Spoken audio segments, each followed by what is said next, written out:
Rolling? Rolling. Filming? Let's start with changing the key to a song. Changing the key to a song. Well, the first thing we're going to do is say we're in G right now.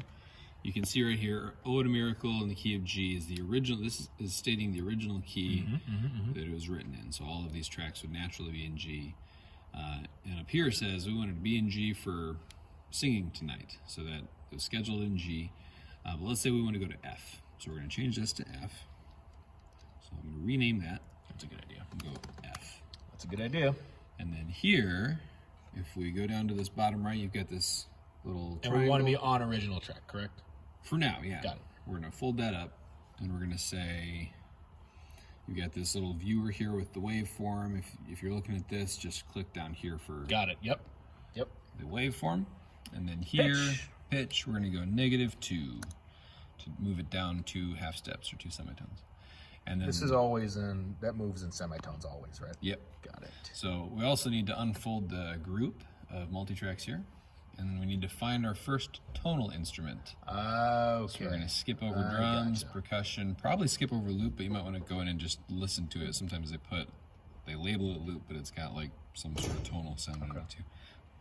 But conservatively, we could go bass, and then scroll down and shift-click choir. So we've selected all of our tonal instruments. Sweet.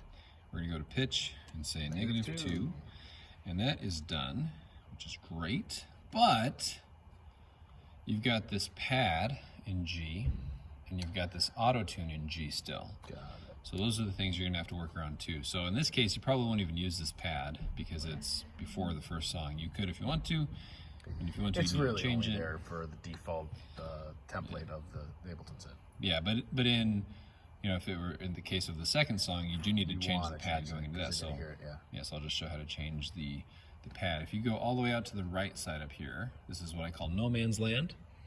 Go out to no man's land, you've got these little loaded in clips for the pad and for the auto tune. So we're gonna go to F. Very cool. Shift click to select both, copy, and then go all the way back to the beginning where we're gonna paste it. We're gonna click on our pad.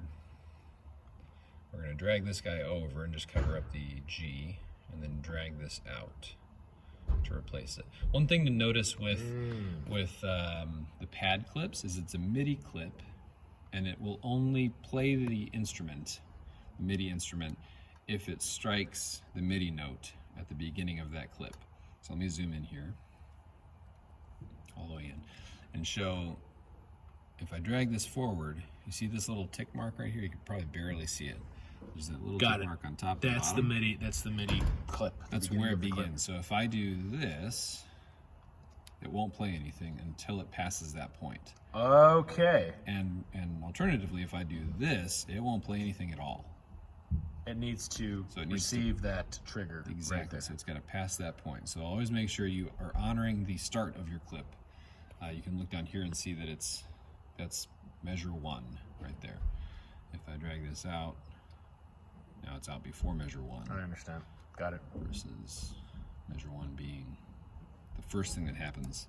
So that's something to note if you're messing with the transitions and adding or deleting time, or like altering the transition from a song to a pad. Just make sure your pad clip strikes that MIDI note to start with, and then it'll play. Cool. So that's how you change a key. Any other?